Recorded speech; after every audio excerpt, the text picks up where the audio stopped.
Hello everyone, welcome to Hindi literature with Bhavanagiri channel पर। यदि आपने हमारे चैनल को अभी तक सब्सक्राइब नहीं किया तो आप हमारे चैनल को सब्सक्राइब करें। उससे पहले मैं आज पढ़ेंगे हम गैंग्रीन अगेय की कहानी। Hello everyone, welcome to Hindi literature with Bhavanagiri channel पर। सबसे पहले आपका बहुत बहुत धन्यवाद, आप मेरे चैनल को इतना सराह रहे हैं। यदि आप हमारे चैनल पर नए हैं तो चैनल को लाइक शेयर एंड सब्सक्राइब करें। और आज पढ़ेंगे हम गैंग्रीन कहानी। चलिए, जैसा कि इमेज में भी देख रहा है, गैंग्रीन किसकी है? ये अगेय जी की। किसकी? अगेय जी की है। और है क्या ये कि नीरस जीवन को छटपटाती, नीरस जीवन जो है से छटपटाती स्त्री की पीड़ा की ये कहानी है। ठीक है, अब हम चलते हैं अपनी कहानी पर।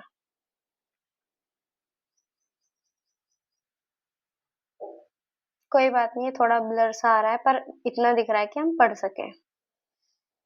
तो चलते हैं, पढ़ेंगे अब। सच्चिदानंद हीरानंद वात्स्यायन अगेय द्वारा रचित रोज, जिसे बाद में गैंग्रीन कहा गया, यानी पहले ये रोज नाम से थी, इसे बाद में गैंग्रीन नाम से कहा गया है। एक प्रसिद्ध मनोवैज्ञानिक हिंदी कहानी है जो 1934 में लिखी गई और 1937 के विपथगा कहानी संग्रह में पहली बार प्रकाशित हुई थी। ठीक है, यानी रोज नाम से विपथगा में और गैंग्रीन नाम से जयदोल में, वो आगे दिखाई जाएगी। और जो जो इसमें इम्पोर्टेंट पॉइंट है वो मैंने हाईलाइट ऑलरेडी करके रखे हैं ताकि फिर दिक्कत ना हो। अब देखते हैं कहानी के प्रमुख विवरण क्या क्या है। मूल नाम क्या है? रोज, 1937 में संस्करण आया था। अन्य नाम गैंग्रीन, 1990 के 5वें संस्करण में। ये जो गैंग्रीन नाम हुआ था 1990 के आसपास, मतलब 90 में ही 5वें संस्करण में। लेखन काल स्थान मई 1934, डलहौजी जेल अगेय ने की थी। कहानी संग्रह विपथगा 1937। मुख्य पात्र मालती, नायिका। मालती जो है वो नायिका है इस कहानी की। महेश्वर मालती के पति एक डॉक्टर। टीटी बच्चा है, मतलब मालती का बच्चा जो है उसका नाम क्या था? टीटी। अब इस कहानी का मूल्य क्या है?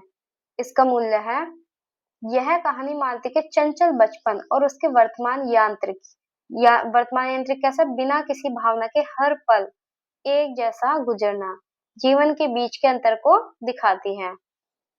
गैंग्रीन का संदर्भ क्या है? इस कहानी का संदर्भ क्या है? कहानी में गैंग्रीन कांटा चुभने से होने वाली एक बीमारी के रूप में आता है जो अंत में मालती के नीरस जीवन में घुटन का प्रतीक बन जाता है। अब देखो विपथगा कहानी जो है इसमें अन्य कहानी कौन कौन सी संग्रहित की गई है? वो है दुख और तितलियां, पगोड़ा वृक्ष, मिलन, हर सिंगार, एकाकी तारा, हरिति, अमर वल्लरी, कड़िया। मैं आपको दिखा दूं, ये रहे, एकाकी तारा, हरिति, अमर वल्लरी, कड़िया, अकलंक, शत्रु।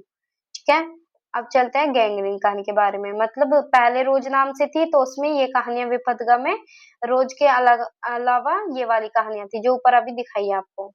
अब चलते हैं हम गैंग्रीन कहानी के बारे में, एक दो पॉइंट देख लेते हैं इसमें क्या क्या है। कि क्या है, गैंग्रीन कहानी जयदोल कहानी संग्रह में संकलित है। और जयदोल में कितनी कहानियां संकलित है? 12 कहानियां संकलित है। ठीक है, कौन कौन सी है वो देखते हैं एक एक। पठार का धीरज, सांप, आदम की डायरी, बसंत, हीली बोनू की बत्तखें, वे दूसरे, कवि प्रिया, नंगा पर्वत को एक घटना, गैंग्रीन, नीली हंसी, मेजर चौधरी की वापसी, जयदौल। तो ये हमारी 12 कहानियां हैं। और मैं बता दूं, आपके चैप्टर में जितनी भी कहानियां हैं उनके कहानी संग्रह सभी के आपको एक एक अच्छे से याद होनी चाहिए क्योंकि अब एग्जाम में ये पूछी जाती है। अब चलते हैं हम आगे। इस कहानी का महत्व क्या है? महत्व है, यह कहानी हिंदी साहित्य प्रेमचंद के बाद युग की श्रेष्ठ मनोवैज्ञानिक कहानियों में गिनी जाती है जो आज भी प्रासंगिक लगती है। इसका प्रतिपाद्य क्या है? यह अगेय की सबसे प्रसिद्ध कहानी है जिसमें उन्होंने दिखाया है कि किसी भी प्रकार के नएपन से रहित जीवन में व्यक्ति और व्यक्तियों के संबंध में किस प्रकार टूटते हैं। इस कहानी का केंद्रीय वाक्य ऐसा तो रोज होता है। वाकई आगे आप जब कहानी पढ़ेंगे तब उसमें दिखेगा। बार बार इस विडंबना को उजागर करता है। इस कहानी को नई कहानी की पूर्व पीठिका भी कहते हैं। तो ये आपको यहाँ पे एक नया पॉइंट मिलता है, मैंने हाईलाइट कर दिया वैसे, कि इस कहानी को एक नई कहानी की पूर्व पीठिका भी कहते हैं। अब चलते आगे, इसकी विशेषताएं सी है कुछ, क्या क्या है इस कहानी में, मतलब क्या क्या नजारा देखने को मिलता है जब पढ़ते हैं। पहाड़ी गांव का परिवेश इसमें दिखाया जाएगा। ये मैं शैली में लिखी गई है, मैं शैली में लिखी संवादात्मक कहानी मध्य वर्गीय मानसिकता को चित्रित करती है। यह एक चरित्र प्रधान कहानी है। कहानी में नारी जीवन की विवशता का चित्रण किया गया है। नारी जीवन में विवाह के उपरांत आने वाले दायित्व से उत्पन्न निरस्ता, यांत्रिकता, घुटन का सजीव चित्रण। संयुक्त परिवार के टूटने, एकल परिवार में व्याप्त एकाकीपन को यह कहानी दर्शाती है। जीवन की जीवन की एक रास्ता जीवन की एक रास्ता व्यर्थ बोध का चित्रण इस कहानी में किया गया है। लेखक मालती से 4 वर्ष बाद मिलता है, यानी जो लेखक होता है, ये मैं शैली में बताई ना, तो ये लेखक ही है। तो लेखक जो है वो मालती से कितने वर्ष बाद मिलता है? 4 वर्ष बाद। विवाह के 2 वर्ष बाद, यानी मिलता तो वो 4 वर्ष है, लेकिन उसके विवाह को 2 वर्ष हो गए थे। लेखक को लगता है कि मालती के घर में किसी शाप की छाया है जो उसे भी वश में कर लेगा। एकल परिवार में बच्चे की स्थिति का चित्रण भी इसमें दिखाया जाता है। अब चलते हैं पात्र पर, 1 बाय 1 पात्र देखेंगे। पहले मालती, लेखक के दूर के रिश्ते की बहन या सखी। मध्य वर्गीय स्त्री, विवाह पूर्व स्वच्छंद चंचल लड़की जो विवाह के उपरांत अत्यंत गंभीर स्त्री हो जाती है। महेश्वर की ये पत्नी है, टीटी की माँ, यानी पहले ये शादी से पहले कैसी थी? चंचल थी, और मतलब उछल कूद ज्यादा, कहते हैं ना एक चंचल बच्चा, ऐसी थी। और अब बाद में जब उसकी शादी हो जाती है वो एकदम गंभीर स्त्री बन जाती है। और टीटी मालती का बेटा है, इसलिए इसमें टीटी की माँ मालती। ठीक है, अब चलते हैं अपने पात्र 2, लेखक। लेखक अपने दूर के रिश्ते की बहन के पास 4 वर्ष बाद मिलने आता है। वह कई उपरांत मालती में हुए परिवर्तनों से चिंतित रहता है। माहेश्वर मालती का पति पहाड़ी गांव में सरकारी डिस्पेंसरी में डॉक्टर है। जो महेश्वर है वो क्या है? पहाड़ी गांव में सरकारी डिस्पेंसरी में डॉक्टर। चीटी का पिता एक निर्दिष्ट दर्रे पर जीवन जीता है। टीटी मालती और महेश्वर का पुत्र है। अब हमारी यहाँ से कहानी स्टार्ट होती है। ये थे हमारे पात्र, थोड़े से ही इसके पात्र हैं। एक दिन मैं शॉर्ट्स कहानी, मतलब शॉर्ट्स नोट्स के नाम से कहानी को पढ़ाऊंगी, मतलब एक तरीके से आपका रिवीजन हो जाएगा एग्जाम के दौरान। तो अब चलते हैं हम कहानी पर। ठीक है, गैंग्रीन, रोज, दोनों नाम से ये कहानी है, गैंग्रीन या रोज। तो आपके सिलेबस को इसलिए याद करना जरूरी है, इससे पता चलता है कि हमारे सिलेबस में रोज नाम से भी, गैंग्रीन नाम से भी। अब डलहौजी मई 1934 अगले, ये हमारी कहानी की पहली पंक्ति है, इसे नोट डाउन कर लेना, और एक लास्ट की जरूर। तो अब चलते हैं। दोपहर में उस सूने आंगन में पैर रखते हुए मुझे ऐसा जान पड़ा मानो उस पर किसी शाप की छाया मंडरा रही हो। उसके वातावरण में कुछ ऐसा अकथ्य स्पर्श किंतु फिर भी बोझल और प्रकंपमय और घना सा फैल रहा था। मेरी आहट सुनते ही मालती बाहर निकली। मुझे देखकर, पहचान कर उसकी मुरझाई हुई मुख मुद्रा तनिक से मीठे विस्मय से जागी सी और फिर पूर्वत हो गई। उसने कहा, आ जाओ, और बिना उत्तर की प्रतीक्षा किए भीतर की ओर चली। मैं भी उसके पीछे हो लिया। भीतर पहुंचकर मैंने पूछा, वे यहाँ नहीं है? अभी आए नहीं, दफ्तर में है, थोड़ी देर में आ जाएंगे, कोई 1:30-2 बजे आया करते हैं। कब गए हैं? सवेरे उठते ही चले जाते हैं। मैं हूँ, लेखक कह रहा है कि मैं हूँ कर कर पूछने को हुआ, और तुम इतनी देर क्या करती हो? पर फिर सोचा, आते ही एकाएक प्रश्न ठीक नहीं है। मैं कमरे के चारों ओर देखने लगा। यानी वो जो लेखक है वो कह रहा है कि अगर मैं पूछने को सोच भी रहा था कि तुम इतनी देर क्या कर रही हो, तो फिर उसने सोचा कि एकदम आते ही इतने प्रश्न पूछूंगा तो ऐसा ठीक नहीं है। मालती एक पंखा उठा लाई और मुझे हवा करने लगी। मैंने आपत्ति करते हुए कहा, नहीं, मुझे नहीं चाहिए। वह नहीं मानी, बोली, वह चाहिए कैसे नहीं, इतनी धूप में तो आए हो यहाँ। तो मैंने कहा, अच्छा लाओ मुझे दे दो। वह शायद ना करने वाली थी, पर तभी दूसरे कमरे से शिशु के रोने की आवाज सुनकर उसने चुपचाप पंखा मुझे दे दिया और घुटनों पर हाथ टेककर एक थकी हुई अहक करके उठी और भीतर चली गई। मैं उसके जाते हुए दुबले शरीर को देखकर सोचता रहा, यह क्या, यह कैसी छाया सी इस घर पर छाई हुई है। मालती मेरी दूर के रिश्ते की बहन है, किंतु उसे सखी कहना ही उचित है, क्योंकि हमारे परस्पर संबंध संख्या सख्य का ही रहा है। हम बचपन से अकेले खेले हैं, इकड़े लड़े, अकेले लड़े और पिटे हैं, और हमारी पढ़ाई भी बहुत सी इकट्ठे ही हुई थी। यानी ये इकट्ठे, यहाँ पे इकट्ठे है, इकट्ठे खेले हैं, इकट्ठे लड़े हैं, इकट्ठे ही हुई थी। और हमारे व्यवहार में सदा सख्य की स्वेच्छा और स्वच्छंदता ही रही। वह कभी भ्रातृत्व के या बड़े छोटेपन के बंधनों में नहीं घिरा। मैं आज कोई 4 वर्ष, देखो ये रहा, 4 वर्ष बाद उसे देखने आया हूँ। जब मैंने उसे पूछा, उसे इससे पूर्व देखा था, सॉरी, ये कह रहा है कि जब वो 4 वर्ष मिलने आया, बाद देखने आया उसे, तो जब मैंने उसे इससे पहले देखा था, तब वह लड़की ही थी, अब वह विवाहित है, एक बच्चे की माँ भी है। इससे कोई परिवर्तन उसमें आया होगा, और यदि आया होगा तो क्या, मैंने अभी तक सोचा नहीं था।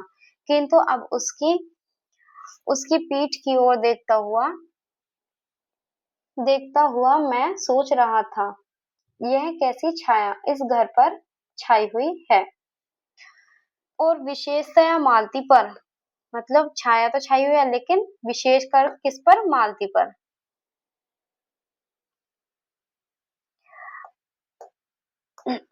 मालती बच्चे को लेकर लौट आई और फिर मुझे कुछ दूर नीचे बिछी हुई दरी पर बैठ गई। मैंने अपनी कुर्सी घुमाकर कुछ उसकी ओर उन्मुख होकर पूछा, इसका नाम क्या है? मालती ने बच्चे की ओर देखते हुए उत्तर दिया, नाम तो कोई निश्चित नहीं किया, वैसे टीटी कहते हैं। मैंने उसे बुलाया, टीटी आजा, टीटी आजा। पर वह अपनी बड़ी बड़ी आंखों से मेरी ओर देखता हुआ अपनी माँ से चिपट गया और रुआसा सा होकर कहने लगा, उहु उहु उहु ऊ। मालती ने फिर उसकी ओर एक नजर देखा और फिर बाहर आंगन की ओर देखने लगी। काफी देर मौन रहा। थोड़ी देर तक वह मौन अकस्मात ही था, जिसमें मैं प्रतीक्षा में था कि मालती कुछ पूछे, किंतु उसके बाद एकाएक मुझे ध्यान हुआ, मालती ने कोई बात ही नहीं की। यह भी नहीं पूछा कि मैं कैसा हूँ, कैसे आया हूँ, चुप बैठी है क्या? विवाह के 2 वर्ष में ही वह बीते दिन भूल गई, या अब मुझे दूर इस विशेष अंतर पर रखना चाहती है, क्योंकि यह निर्बोध स्वच्छंदता अब तो नहीं हो सकती, पर फिर भी ऐसा मौन जैसा अजनबी से भी नहीं होना चाहिए। मैंने कुछ खिन्न सा होकर दूसरी ओर देखते हुए कहा, जान पड़ता है तुम्हें मेरे आने से विशेष प्रसन्नता नहीं हुई। उसने एकाएक चौंक कर कहा, हूँ। यह हूँ प्रश्न सूचक था, किंतु इसलिए नहीं कि मालती ने मेरी बात सुनी नहीं थी, केवल विस्मय के कारण। इसलिए मैंने अपनी बात दोहराई नहीं, चुप बैठा रहा। मालती कुछ बोली ही नहीं। तब थोड़ी देर बाद मैंने उसकी ओर देखा। वह एकटक मेरी ओर देख रही थी, किंतु मेरे उधर उन्मुख होते ही उसने आंखें नीची कर ली। फिर भी मैंने देखा, उन आंखों में कुछ विचित्र सा भाव था, मानो मालती के भीतर कहीं कुछ चेष्टा कर रहा हो, किसी बीती हुई बात को याद करने की, किसी बिखरे हुए वायुमंडल को पुनर्जागर गतिमान करने की, किसी टूटे हुए व्यवहार तंतु को पुनर्जीवित करने की और चेष्टा में सफल न हो रहा हो। वैसे जैसे से प्रयोग में न लाए हुए अंग को व्यक्त एकाएक उठाने लगे और पाए कि वह उठता ही नहीं है। चिर विस्मृति में मानो मर गया है। उतने क्षीण उतने क्षीण बल से यद्यपि वह सारा प्राप्त बल है, उठ नहीं सकता। मुझे ऐसा जान पड़ा मानो किसी जीवित प्राणी के गले में किसी मृत जंतु का तोक डाल दिया गया हो। वह उसे तार कर फेंकना चाहे पर उतार न पाए। तभी किसी ने किवाड़ खटखटाए। मैंने मालती की ओर देखा पर वह हिली नहीं। जब किवाड़ दूसरी बार खटखटाए गए तब वह शीशों को अलग करके उठी और किवाड़ खोलने गई। वे यानी मालती के पति आए। मैंने उन्हें पहली बार देखा था, यद्यपि फोटो से उन्हें पहचानता था। परिचय हुआ। मालती खाना तैयार करने आंगन में चली गई और हम दोनों भीतर बैठकर बातचीत करने लगे। उनकी नौकरी के बारे में, उनके जीवन के बारे में, उस स्थान के बारे में और ऐसे अन्य विषयों के बारे में जो पहले परिचय पर उठा करते हैं। एक तरह का सुरक्षात्मक कवच बनकर। मालती के पति का नाम है महेश्वर। वह एक पहाड़ी गांव में, यहाँ पे मालती के बारे में बताया जा रहा है तो इम्पोर्टेंट है। तो मालती के पति का नाम महेश्वर, वह एक पहाड़ी गांव में सरकारी डिस्पेंसरी के डॉक्टर हैं। उसी हैसियत से इन क्वार्टरों में रहते हैं। प्रातः काल 7 बजे डिस्पेंसरी चले जाते हैं। कितने बजे? 7 बजे। क्वेश्चन पूछा जा सकता है कि मालती के पति जो थे वो कितने बजे डिस्पेंसरी चले जाया करते थे, तो वो है 7 बजे और 1:30-2 बजे लौटते हैं। उसके बाद दोपहर भर छुट्टी रहती है। केवल शाम को 1-2 घंटे फिर चक्कर लगाने के लिए जाते हैं डिस्पेंसरी के साथ के छोटे से अस्पताल में पड़े हुए रोगी को देखने और अन्य जरूरी हिदायतें करने। उनका जीवन भी बिल्कुल एक निर्दिष्ट डर्रे पर चलता है। नित्य वही काम, उसी प्रकार के मरीज, वही हिदायतें, वही नुस्खे, वही दवाइयां वह स्वयं उगताए हुए हैं और इसलिए इसलिए और साथ ही इस भयंकर गर्मी के कारण वह अपने फुर्सत के समय भी सुस्त ही रहते हैं। मालती हम दोनों के लिए खाना ले आई। मैंने पूछा, तुम नहीं खाओगे या खा चुकी? महेश्वर बोले कुछ हंसकर, यह पीछे खाया करती है। किसने कहा है? महेश्वर ने। पति 2:30 बजे खाना खाने आते हैं, इसलिए पत्नी 3 बजे तक भूखी बैठी रहेगी। महेश्वर खाना आरंभ करते हुए मेरी ओर देखकर बोले, आपको तो खाने का मजा क्या ही आएगा, ऐसे बेवक्त खा रहे हो। मैंने उत्तर दिया। मैंने का मतलब तो पता है ना, लेखक। उत्तर दिया, वाह, देर से खाने पर तो और अच्छा लगता है। भूख बढ़ी हुई होती है पर शायद मालती बहन को कष्ट होगा। मालती टोक कर बोली, मेरे लिए तो यह नई बात नहीं है, रोज ही ऐसा होता है। ये आ गया वो स्टेटमेंट। मालती बच्चे को गोद में लिए हुए थी। बच्चा रो रहा था पर उसकी ओर कोई भी ध्यान नहीं दे रहा था। मैंने कहा, यह रोता क्यों है? मालती बोली, हो ही गया है चिड़चिड़ा सा, हमेशा ही ऐसे रहता है। देखो ये भी हमेशा शब्द आ गया है, यानी रोज। इस कहानी का नाम रोज इसीलिए रखा है कि डेली कंटिन्यू वही काम हो रहा है, तो इसमें ऐसे ही कहा जाता है। रोज शब्द बार बार रिपीट होता है। फिर बच्चे को डांटकर कहा, चुप कर, जिससे वह और भी रोने लगा। मालती ने भूमि पर बैठा दिया और बोली, अच्छा ले, रो ले, और रोटी लेने आंगन की ओर चली गई। जब हमने भोजन समाप्त किया तब 3 बजने वाले थे। महेश्वर ने बताया कि उन्हें आज जल्दी अस्पताल जाना है। यहाँ 1-2 चिंताजनक केस आए हुए हैं जिनका ऑपरेशन करना पड़ेगा। 2 की शायद टांग काटनी पड़े। कितने जनों की कहा? कि शायद 2 जनों की टांगे काटनी पड़े। गैंग्रीन हो गया है। थोड़ी ही देर में वह चले गए। मालती किवाड़ बंद कर आई और मेरे पास बैठने ही लगी थी कि मैंने कहा, अब खाना तो खा लो, मैं उतनी देर टीटी से खेलता हूँ। वह बोली, खा लूंगी, मेरे खाने की कौन बात है, किंतु चली गई। मैं टीटी को हाथ में लेकर चलाने लगा जिससे वह कुछ देर के लिए शांत हो गया। दूर शायद अस्पताल में ही 3 खड़के, एकाएक मैं चौंका, मैंने सुना मालती वहीं आंगन में बैठी है। अपने आप ही एक लंबी सी थकी हुई सी सांस के साथ कह रही थी, 3 बज गए, मानो बड़ी तपस्या के बाद कोई कार्य संपन्न हो गया हो। थोड़ी देर बाद मालती ने फिर पूछा, आए कैसे हो, लारी में या पैदल? इतनी दूर, बड़ी हिम्मत की। मतलब वो मालती पूछ रही थी कि पैदल आए हो या लॉरी में, तो उसने बताया पैदल। ध्यान रखना, जो लेखक आया था वो कैसे आया था, वो सवारी से नहीं पैदल आया था। इतनी दूर, बड़ी हिम्मत की, आखिर तुमसे मिलने आया हूँ, ऐसे ही आए हो? नहीं, कुली पीछे आ रहा है सामान लेकर, मैंने सोचा बिस्तरा ले ही चलूं। अच्छा किया, यहाँ तो बस, कहकर मालती चुप रह गई। फिर बोली, तुम तब तुम थके होंगे, लेट जाओ। नहीं, बिल्कुल नहीं थका, रहने भी दो। थका नहीं, भला थके हैं? और तुम क्या करोगी? मैं बर्तन मांज रखती हूँ, पानी आएगा तो धुल जाएंगे। मैंने कहा, वाह, क्योंकि और कोई बात मुझे सूझी नहीं। थोड़ी देर में मालती उठी और चली गई, टीटी को साथ लेकर। तब मैं भी लेट गया और छत की ओर देखने लगा। मेरे विचारों के साथ आंगन से आती हुई बर्तनों के घिसने की खन खन ध्वनि मिलकर एक विचित्र एक स्वर सा उत्पन्न होने लगा, जिसके कारण मेरे अंग धीरे धीरे पीले पड़ने लगे। मैं ऊँगने लगा। ये जो है मैंने हाईलाइट क्यों किया है, क्योंकि क्वेश्चन पूछा गया है इस टाइप का, तो इसलिए क्वेश्चन पूछा जा सकता है कि गैंग्रीन में बर्तनों के घिसने की आवाज किस तरह की थी। तो वो कैसी थी? खन खन की ध्वनि थी। ठीक है, नोट डाउन कर लेना, या हाईलाइट कर दिया है मैंने। एकाएक वह एक स्वर टूट गया, मौन हो गया। इससे मेरी तंदा भी टूटी।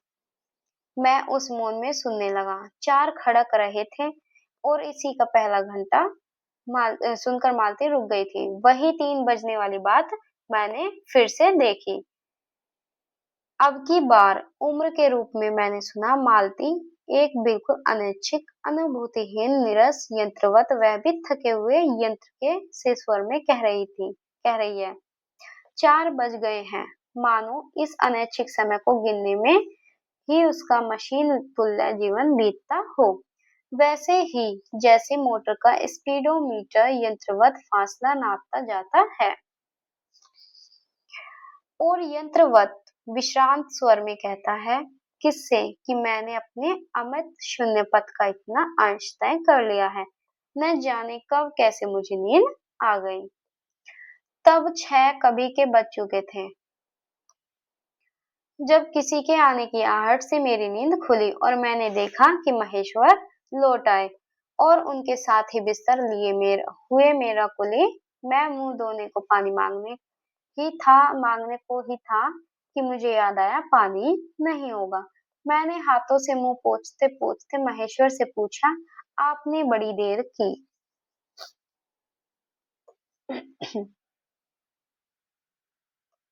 उन्होंने किंचित ग्लानि भरे स्वर में कहा, हाँ, आज वह गैंग्रीन का ऑपरेशन करना ही पड़ा। एक कर आया हूँ, दूसरे को एम्बुलेंस में बड़े अस्पताल भिजवा दिया है। मैंने पूछा, गैंग्रीन कैसे हो गया? एक कांटा चुभा था, उसी से हो गया। बड़े लापरवाह लोग होते हैं यहाँ के। मैंने पूछा, यहाँ आपको केस अच्छे मिल जाते हैं? आय के लिहाज से नहीं, डॉक्टरी के अभ्यास के लिए, यानी मतलब इनकम के तौर पर देखें तो ऐसे केस नहीं मिलते हैं, लेकिन डॉक्टरी का अभ्यास के हिसाब से देखें तो अच्छे केस मिल जाते हैं, ये कह रहे हैं वो महेश्वर।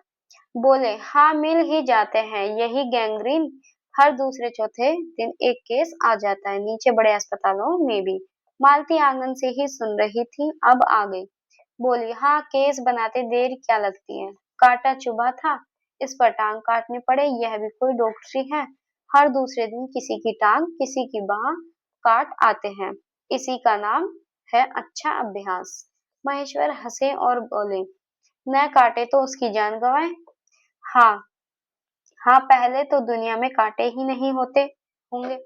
आज तक तो सुना नहीं था कि कांटों के चुभने से मर जाते हैं। महेश्वर ने उत्तर नहीं दिया, मुस्कुरा दिए मालती मेरी ओर देखकर बोली, ऐसे ही होते हैं डॉक्टर। किसने कहा था ये कि ऐसे ही होते हैं डॉक्टर? मालती ने। ऐसे ही होते हैं डॉक्टर, सरकारी अस्पताल है ना, क्या परवाह है। मैं तो रोज ही ऐसी बातें सुनती हूँ। अब कोई मर मुर जाए तो ख्याल ही नहीं होता। पहले तो रात रात भर नींद नहीं आया करती थी। मतलब जब पहले मालती ऐसे केस सुनती थी तो नींद भी नहीं आती थी, और अब जब डेली यही काम देखती है सुनती है तो अब वो क्या ही कर सकती है। तो वो कह रही अब क्या ही कर सकते हैं कि कोई मर मुर जाए तो कोई ख्याल आता ही नहीं है, ये कह रही है मालती। तभी आंगन में खुले हुए नल ने कहा, टिप टिप टिप। तो भाई नल से पानी के टपकने की आवाज कैसी थी? Tip tip tip. ये भी नोट डाउन करना है। मालती ने कहा, पानी, और उठकर चली गई। खनखनाहट से हमने जाना बर्तन धोए जाने लगे हैं। टीटी के महेश्वर की टांगों के सहारे, टीटी जो था महेश्वर की टांगों के सहारे खड़ा मेरी ओर देख रहा था। अब एकाएक उन्हें छोड़कर मालती की ओर खिसकता हुआ चला। महेश्वर ने कहा, उधर मत जा, और उसे गोद में उठा लिया। वह मचलने लगा, चिल्ला चिल्लाकर रोने लगा। महेश्वर बोले, अब रो रोकर सो जाएगा तभी घर में चैन होगी। मैंने पूछा, आप लोग भीतर ही सोते हैं? गर्मी तो बहुत होती है। होने को तो मच्छर भी बहुत होते हैं, पर यह लोहे की पलंग उठाकर बाहर कौन ले जाए। अब के नीचे जाएंगे तो चारपाई ले आएंगे। फिर कुछ रुक कर बोले, आज तो बाहर ही सोएंगे। आपके आने का इतना लाभ ही होगा। इतना लाभ कि वो लेखक शायद ना जाता तो वे बाहर नहीं सोते। अब लेखक गया तो उसकी वजह से उन्हें मतलब बाहर सोना पड़ेगा। तो कह रहे हैं महेश्वर कि आज तो बाहर ही सोएंगे। आपके आने का इतना लाभ तो होगा ही। टीटी अभी तक रोता ही जा रहा था। महेश्वर ने उसे एक पलंग पर बिठा दिया और पलंग बाहर खींचने लगे। मैंने कहा, मैं मदद करता हूँ, और दूसरी ओर पलंग उठाकर निकलवा दिए। अब हम तीनों, महेश्वर, टीटी और मैं, दो पलंगों पर बैठ गए। वार्तालाप के लिए उपयुक्त विषय पाकर उस कमी को छुपाने के लिए टीटी से खेलने लगे। बाहर आकर वह कुछ चुप हो गया था, किंतु बीच बीच में जैसे एकाएक कोई भूला हुआ कर्तव्य याद करके रो उठता है, या और फिर एकदम चुप हो जाता था। और कभी कभी हम हंस पड़ते थे, या महेश्वर उसके बारे में कुछ बात कह देते थे।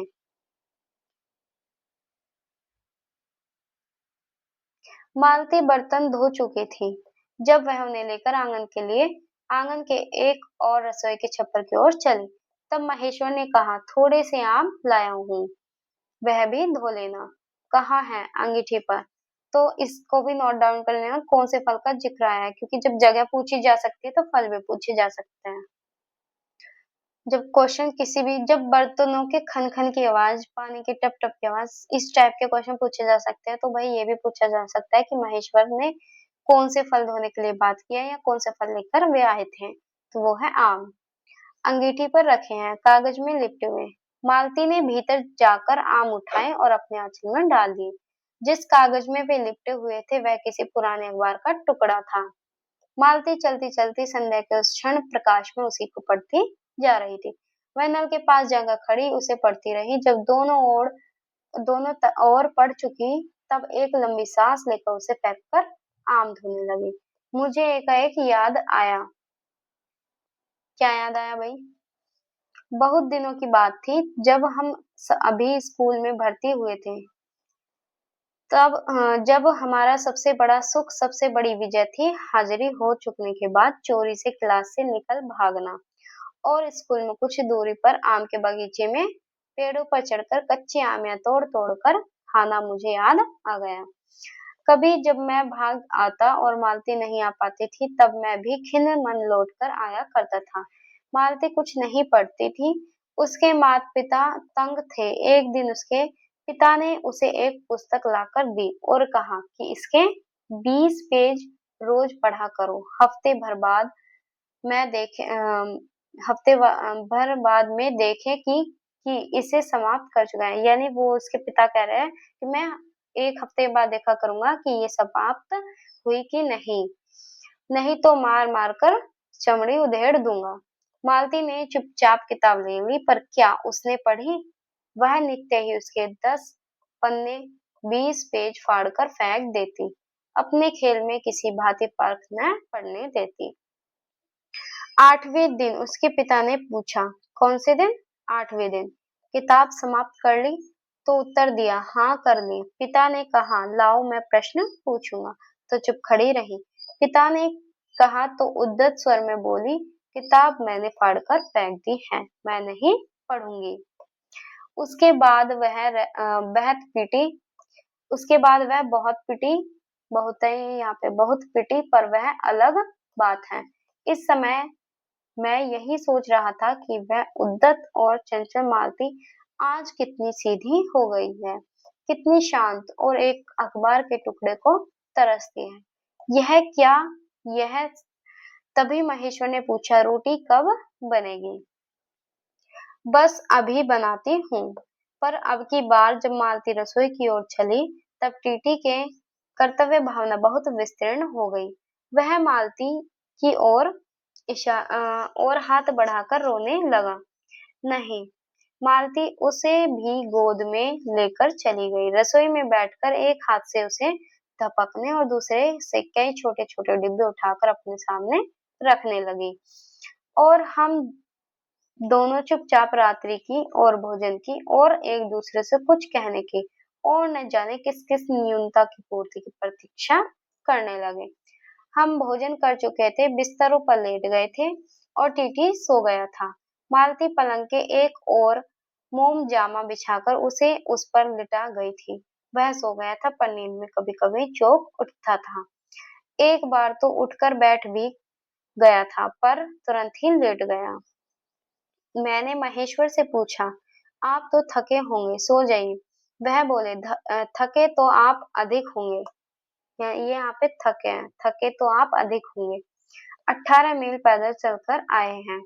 किंतु उनके स्वर ने मानो जोड़ दिया, थका तो मैं भी हूँ। तो भाई ये कितने 18 मील पैदल, ठीक है। ये क्वेश्चन मतलब ये पॉइंट नोट डाउन कर लेना, कितने मील पैदल चलकर आए थे? 18 मील। मैं चुप रहा। थोड़ी देर में किसी अपर संज्ञा ने मुझे बताया वह ऊँघ रहे हैं। तब लगा 10:30 बजे थे। मालती भोजन कर रही थी। मैं थोड़ी देर मालती की ओर देखता रहा। वह किसी विचार में, यद्यपि बहुत गहरे विचार में नहीं, लीन हुई धीरे धीरे खाना खा रही थी। फिर मैं इधर उधर खिसक कर अपने आराम से होकर आकाश की ओर देखने लगा। पूर्णिमा थी, आकाश अनभ्र था। मैंने देखा उस सरकारी क्वार्टर की दिन में अत्यंत शुष्क और नीरस लगने वाली स्लेट की छत भी चांदनी में चमक रही है। अत्यंत शीतलता और स्निग्धता से छलक रही है, मानो चंद्रिका उन पर से बहती हुई आ रही हो या झर रही हो। मैंने देखा पवन में चीड़ के वृक्ष गर्मी से सूख कर मटमैले हुए। चीड़ के वृक्ष धीरे धीरे गा रहे हो। कोई राग जो कोमल है वह, किंतु तरुण नहीं। अशांतिमय है, किंतु उद्वेगमय नहीं। मैंने देखा प्रकाश से धुंधले नीले आकाश के तट पर जो चमगादड़ नीरव उड़ान से चक्कर काट रहे हैं, वे भी सुंदर दिखते हैं। मैंने देखा दिन भर की तपन, अशांति, थकान दहा पहाड़ों में से भाप से उठकर वातावरण में खोए जा रहे हैं, जिसे ग्रहण करने के लिए पर्वत शिशुओं ने अपनी चीड़ वृक्षों की भुजाएं आकाश की ओर बढ़ा रखी हो। पर यह सब मैंने ही देखा, अकेले मैंने। महेश्वर ऊँघ रहे थे और मालती उस समय भोजन से निवृत्त होकर दही जमाने के लिए मिट्टी का बर्तन गर्म पानी से धो रही थी और कह रही थी, अभी छुट्टी हुई जाती है और मेरे कहने पर ही 11 बजने वाले हैं। धीरे से सिर हिलाकर जता रही थी कि रोज ही इतने बज जाते हैं। मालती ने वह सब कुछ नहीं देखा। मालती का जीवन अपनी रोज की नियत गति से बह जा रहा था और एक चंद्रमा की चंद्रिका के लिए, एक संसार के लिए रुकने को तैयार नहीं था। चांदनी में शीशो कैसा लगता है, इस अलस जिज्ञासा ने मैंने टीटी की ओर देखा और वह एकाएक मानो किसी शैशवोचित वामता से उठा और खिसक कर पलंग से नीचे गिर पड़ा और चिल्ला चिल्ला कर रोने लगा। महेश्वर ने चौंक कर कहा, क्या हुआ? मैं झट कर उसे उठाने दौड़ा। मालती रसोई से बाहर निकल कर आई। मैंने उस खद शब्द को याद करके धीरे से करुण करुण भूस्वर में कहा, चोट बहुत लग गई बेचारे के। यह सब मानो एक ही क्षण में, एक ही क्रिया की गति में हो गया हो। मालती ने मालती ने रोते हुए शीशु को मुझसे लेने के लिए हाथ बढ़ाते हुए कहा, इसके चोटें लगती ही रहती है, रोज ही गिर पड़ता है। एक छोटे क्षण भर के लिए मैं स्तब्ध हो गया। फिर एकाएक मेरे मन में मेरे समूचे अस्तित्व ने विद्रोह के स्वर में कहा, मेरे मन न भीतर ही बाहर एक शब्द भी नहीं निकला।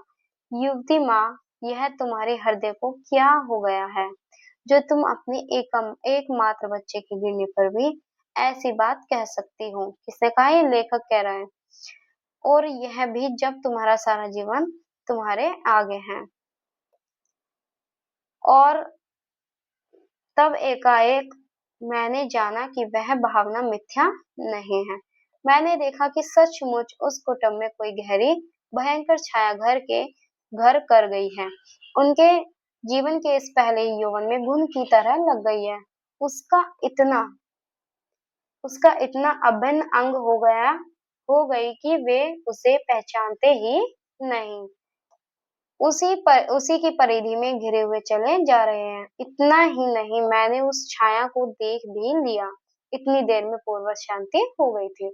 महेश्वर फिर लेट कर ऊँघ रहे थे। चीटी मालती के लेटे हुए शरीर से चिपक कर चुप हो गया था। यद्यपि कभी एक आध सिसकी उसके छोटे से शरीर को हिला देती थी, मैं भी अनुभव करने लगा था कि बिस्तर अच्छा सा लग रहा है। मालती चुपचाप ऊपर आकाश में देख रही थी, किंतु क्या चंद्रिका को या तारों को? तभी 11 का घंटा बजा। मैंने अपनी भारी हो रही पलकें उठाकर अकस्मात किसी अस्पष्ट प्रतीक्षा से मालती की ओर देखा।